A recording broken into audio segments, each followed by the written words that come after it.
E a gente vai começar então falando sobre enxaqueca, cefaleia, dor de cabeça. Ela é conhecida como uma das dores mais incapacitantes que existem e, segundo a Organização Mundial de Saúde, o problema atinge mais de 30 milhões de brasileiros. Infelizmente, não existe cura, mas a acupuntura pode ser uma boa alternativa para quem precisa de tratamento a longo prazo. Para conversar sobre esse assunto, eu recebo agora o diretor de marketing do Colégio Médico de Acupuntura de São Paulo, médico, doutor Marcos Pai. Seja muito bem-vindo, doutor. Muito obrigada pelo seu tempo aqui conosco. É uma alegria te receber, viu?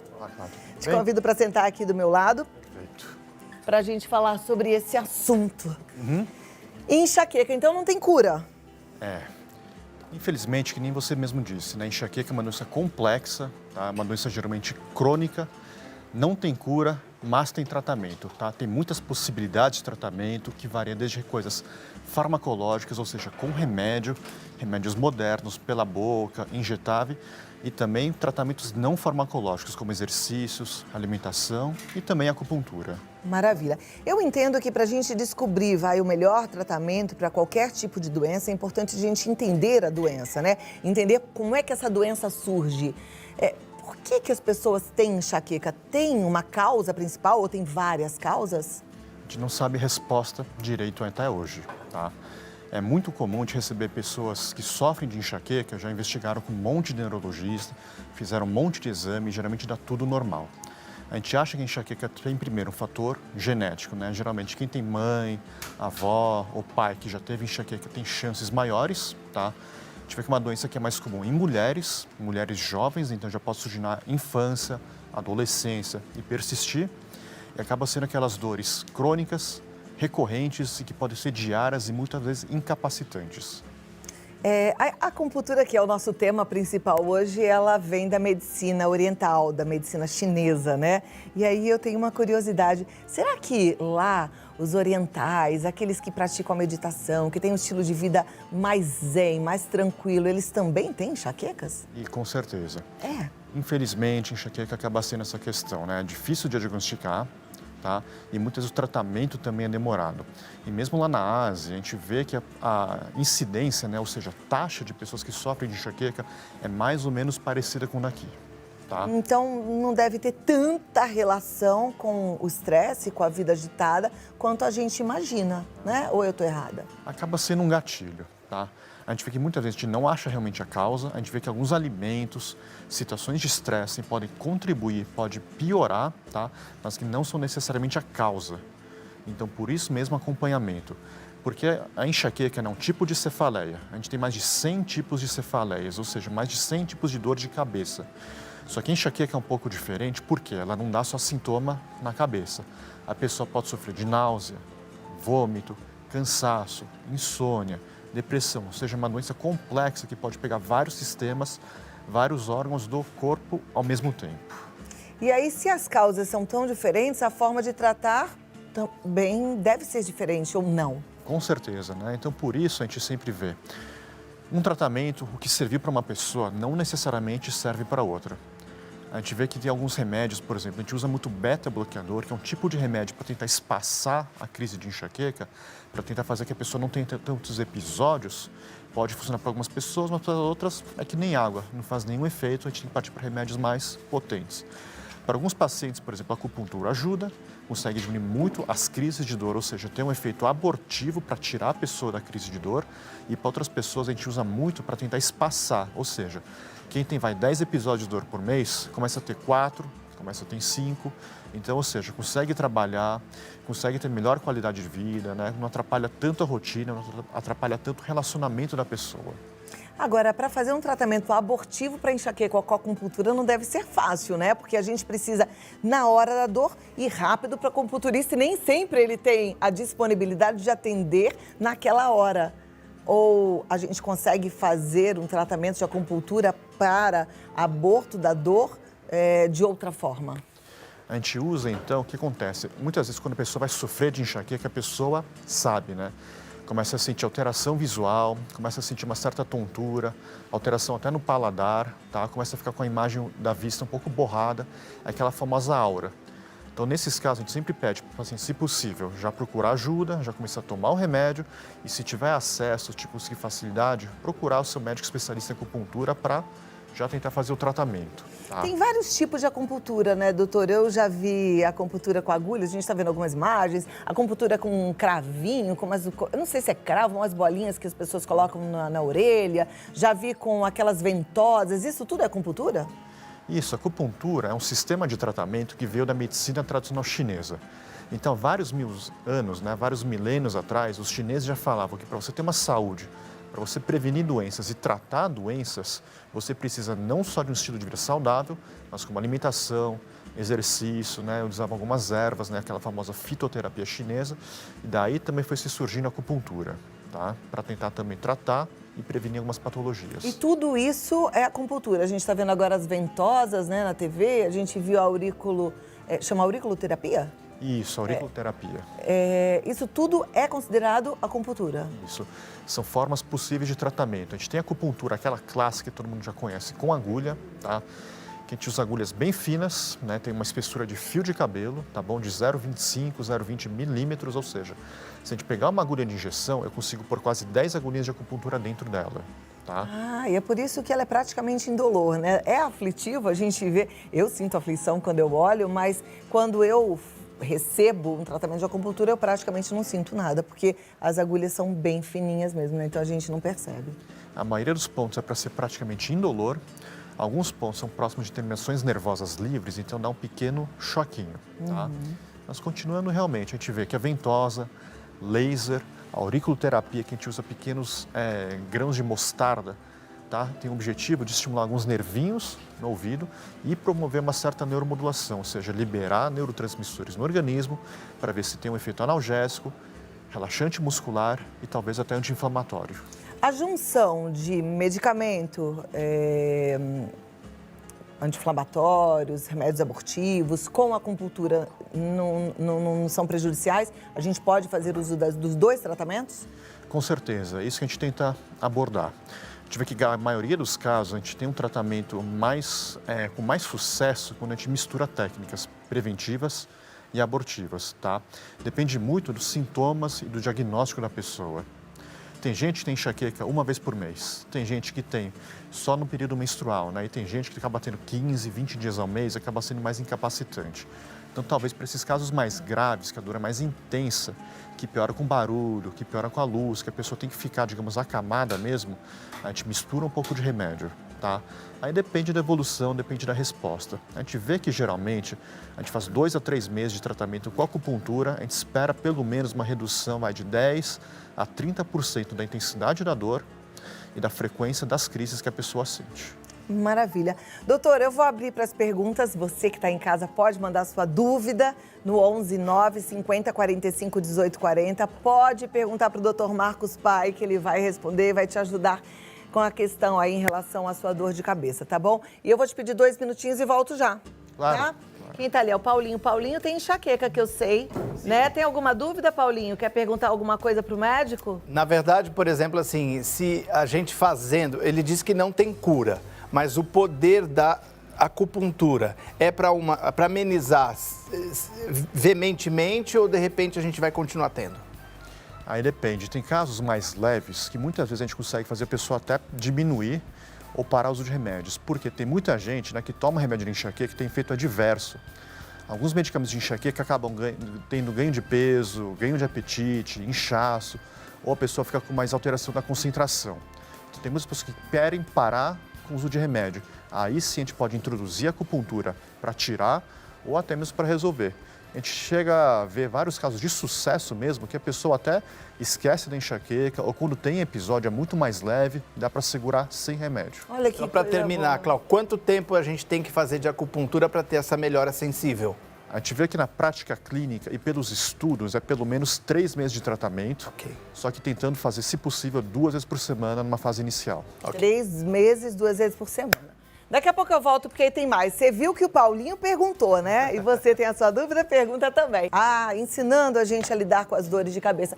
Eu, ao longo das minhas crises de enxaqueca, da minha convivência com ela, eu aprendi que eu preciso administrá-la, né? Então, eu fiz até o diário da dor de cabeça. Tem aplicativos, inclusive, se você ainda não fez isso, tem aplicativos que a gente pode usar para escrever o nosso dia a dia, para entender o porquê é que a gente tem a enxaqueca. E eu já entendi que tem vários gatilhos para essa dor de cabeça, né? Então, lidar com a dor de cabeça também é um fator importante, né, doutor? Isso é um desafio, tá? Infelizmente, aquela questão, a gente fala que a quem sofre de dor de cabeça não é só um paciente, ou seja, não é um tratamento passivo, depende do médico, depende dos terapeutas, mas também da pessoa, identificar o que está fazendo de errado no dia a dia, o que ela poderia mudar, né? Alguma coisa que poderia modificar para ver se ajuda. Nem sempre a gente consegue identificar, nem sempre uma mudança de alimento, dormir melhor vai ajudar, mas pelo menos trazer um alívio e acaba sendo parte realmente do tratamento desse processo de evolução. Para quem tem dor de cabeça, o ideal é tomar a medicação o quanto antes ou, tá começando minha dor de cabeça, eu vou esperar, vamos ver se melhora, eu vou esperar até ela ficar insuportável e medicar? Boa pergunta, Cláudia. A gente vê que enxaqueca, por definição, é aquela dor que pode durar desde 4 horas até 72 horas, ou seja, pode durar alguns dias. Alguns remédios mais abortivos da enxaqueca, como alguns triptanos, eles funcionam rápido. Então, geralmente, a gente recomenda, se for uma crise de enxaqueca mesmo, ou seja, aquela dor latejante, aquela dor pulsátil, aquela dor de um lado da cabeça, aquela dor que está dando piora com barulho ou com a luz, se você tomar o remédio antes, pode ser que você já aborte um pouco a crise e não vá durar tanto tempo, tá? Porém, se for uma cefaleia mais tensional, ou seja, uma dor que vem aqui do pescoço, ou uma dor que vem do bruxismo, ou uma dor que não é enxaqueca, esse remédio pode até não funcionar, tá bom? E até o abuso, o uso inadequado, o uso excessivo desses remédios analgésicos pode levar a uma cefaleia crônica diária, ou seja, uma cefaleia que piora com o analgésico. E às vezes a pessoa tem que até fazer um detox, ficar alguns meses sem o remédio para poder ter uma melhora na resposta. É interessante você falar de medicamento, porque eu me lembro que quando eu comecei a sentir minhas primeiras dores de cabeça, eu tomava aquele remédio que parece um chocolatezinho, que vocês sabem qual é, o marronzinho. E aí depois um adiantava, aí toma 2. E aí chega uma hora que você tá com tanta dor de cabeça que quando você para pensar, você toma um monte de remédio num único dia. Até que eu descobri que aquilo não adiantava para mim e descobri o meu remédio para enxaqueca, que é só um, eu só tomo aquele e não tem que tomar outro. Essa quantidade excessiva de remédio intoxica o organismo e piora, né? Exatamente, porque um remédio pode interferir com o outro, pode ter questão de efeito adverso, né, como abuso de anti-inflamatórios, tá? Mesmo em pessoas jovens, quem toma mais de 5, 10 dias seguidos de anti-inflamatório pode ter problema gástrico, renal e hepático, tá? A gente vê aumento de índice de infarto. Então, por isso, se a dor de cabeça está muito incapacitante, se mudou o padrão dela e se ela está te atrapalhando muito, vale a pena procurar um médico especialista, um neurologista, um médico especialista em dor, para poder fazer uma avaliação, para afastar alguma outra causa e para ver se o diagnóstico está certo. Maravilha.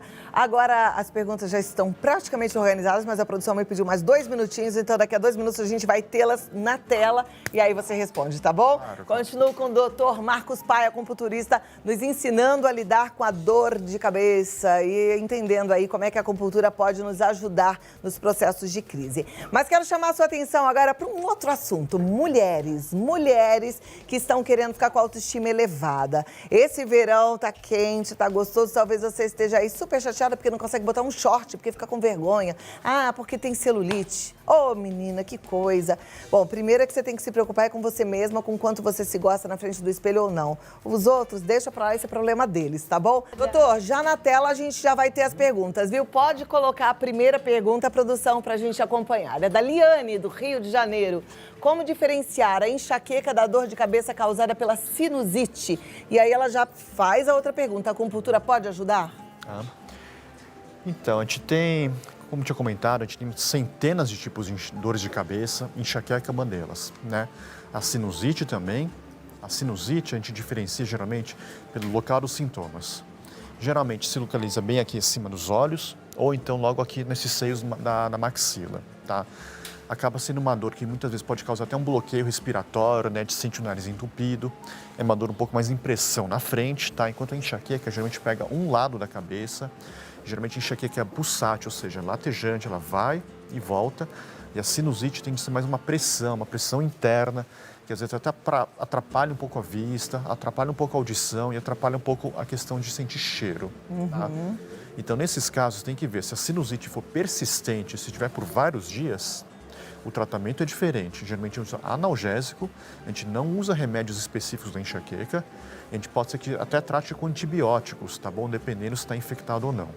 A acupuntura, o que acontece? Ela pode ajudar um pouco no controle dos sintomas. Se não está infectado, ela tira um pouco da inflamação, ela pode melhorar um pouco a respiração, mas se tiver infectado, não tem jeito, tem que tratar com antibiótico. Tem que tomar antibiótico, né? Tá ok. Próxima pergunta, então, vamos conferir. Maria Souza, de São Paulo. O uso de anticoncepcional pode desencadear uma crise de enxaqueca? Existem vários tipos de anticoncepcional, tá? Geralmente, a gente prescreve muito anticoncepcional, até ao contrário, para ajudar a tratar, para ajudar a segurar a crise de enxaqueca. A gente vê que muitas vezes a enxaqueca acomete mais mulheres e jovens, então fatores hormonais são importantes na fisiopatologia para aumentar um pouco a intensidade e a frequência das dores. Então, o anticoncepcional, geralmente com estrógeno ou progesterona, pode até aliviar um pouco, espaçar um pouco a intensidade. Então, será que é por isso que nessa época do climatério e menopausa a gente tem um pouco mais de enxaqueca por conta da queda hormonal? A gente vê na prática até que quando a pessoa está grávida, ou até muitas vezes na menopausa, pode até diminuir. A gente tem muitos relatos, tem muitos estudos que falam que as pacientes depois da menopausa, ou seja, mais ou menos depois dos 50 anos de idade, pode até curar da enxaqueca. A pessoa sentia crises várias vezes na semana, período menstrual, e para de ter. Na verdade, eu acho que não tem uma regra, né? Porque comigo foi o contrário. Nas 2 gravidezes eu senti mais dor de cabeça e agora que eu tô entrando na menopausa, nessa época do climatério para menopausa, eu também tô com bastante enxaqueca. Essa fase do climatério também dá uma bagunça hormonal, né? Não Pode tem virar regra, né? sono, Pelo que eu tô entendendo. inchaço. É um desafio para os médicos também lidar com a enxaqueca, né, doutor? Exatamente, a gente faz ressonância, a gente faz exames invasivos às vezes, eletroneuromiografia, que é um exame que usa agulha para ver a qualidade e a transmissão de nervos, e muitas vezes não dá nada, tá? Então, muitas vezes é isso, a gente vê se tem algum fator, por exemplo, cervical, se a pessoa está tensa, se está dormindo mal, se tem algum bruxismo associado que pode mimetizar as dores. Então, por isso a gente sempre fala, se mudou o padrão da dor, ou se você tem alguma doença, por exemplo, uma doença metabólica, hipotiroidismo, diabetes controlada, alguma doença infecciosa, ela também pode ser um fator que piora a enxaqueca e por isso que ela precisa de uma avaliação conjunta especializada. Tá, já é. A próxima pergunta, vamos lá para a tela. Vilma Constantino, tenho hérnia de disco na cervical e lombar. A acupuntura alivia as dores e o desconforto que a gente sofre? A acupuntura pode aliviar a dor, tá? Só que, primeiro, também a hérnia de disco é um diagnóstico que depende de exame clínico, ou seja, a gente vê o padrão da dor, geralmente uma dor que começa na coluna, né? Se for cervical, começa no pescoço e desce para o braço. Se for na lombar, ela começa no meio da coluna lombar e desce para uma das pernas. Geralmente a pessoa tem choque, formigamento, perda de força, tá? A acupuntura poderia ajudar um pouco nos sintomas, porque a gente tenta relaxar a musculatura, diminui a inflamação na coluna, então geralmente depois de uma série de tratamentos pode ser benéfico. Só que é um tratamento também complementar. O tratamento principal para muitos casos de hérnia de disco lombar e cervical mais leve é uma fisioterapia bem feita, um alongamento e também um fortalecimento para prevenir que o disco inflame e gere mais dor. Olha lá, hein? Não tem jeito, a gente tem que fazer a nossa parte. Tá entendendo? Só para terminar, tem mais uma pergunta, deixa eu passar ela, é da Luana Costa. As agulhas da acupuntura são descartáveis? Há perigo de inflamação ou pegar alguma doença? Atualmente, a gente só tem usado agulhas descartáveis, tá? Essa é uma boa pergunta. E 20, 30 anos atrás, a gente usava aquelas agulhas que o paciente levava para casa, a gente esterilizava no consultório. Só que qual que é o problema? A gente fez algumas pesquisas no Centro de Microbiologia aqui da USP, em parceria com o grupo de acupuntura, e a gente viu que às vezes ainda sobra um pouquinho de vírus, ainda pode sobrar um pouco de partículas infecciosas, tá? Apesar da agulha ser fina, apesar do ponto ser bem superficial, pode existir um certo risco, tá? O risco é pequeno, o risco é mínimo. A gente vê que em estudos de microbiologia com milhares de pacientes, é raríssimo ter uma infecção pela acupuntura. Só que hoje em dia, como as agulhas são baratas, são agulhas de ótimas qualidades e são agulhas muito práticas, é muito melhor a gente pegar a agulha descartável, ou seja, usar uma vez na pessoa e depois jogar fora, tá bom? Só para evitar qualquer risco biológico mesmo. Tá joia. Muito obrigada, doutor. Eu acho que a gente aprendeu bastante aqui sobre acupuntura, dor de cabeça, né? Vou passar os contatos do doutor, na verdade, do Colégio Médico de Acupuntura de São Paulo. Você pode seguir e deve no Instagram para aprender mais, é no cma.sp. E tem também o site cmaesp.org.br e no Face, Colégio Médico de Acupuntura de São Paulo. Até a próxima, foi um prazer recebê-lo. Obrigada. Até foi meu, Cláudia. Muito obrigado. Até a próxima. Vamos lá, aprendemos bem, né? E a gente segue. Quanto mais a gente sabe, maior a chance de acertar se a gente colocar em prática aquilo que a gente aprendeu aqui. Ouviu que você precisa fazer a sua parte? Tem que se cuidar, não tem jeito não. E isso, gente, inclui sono de qualidade, alimentação, exercício físico, sempre qualidade de vida em primeiro lugar.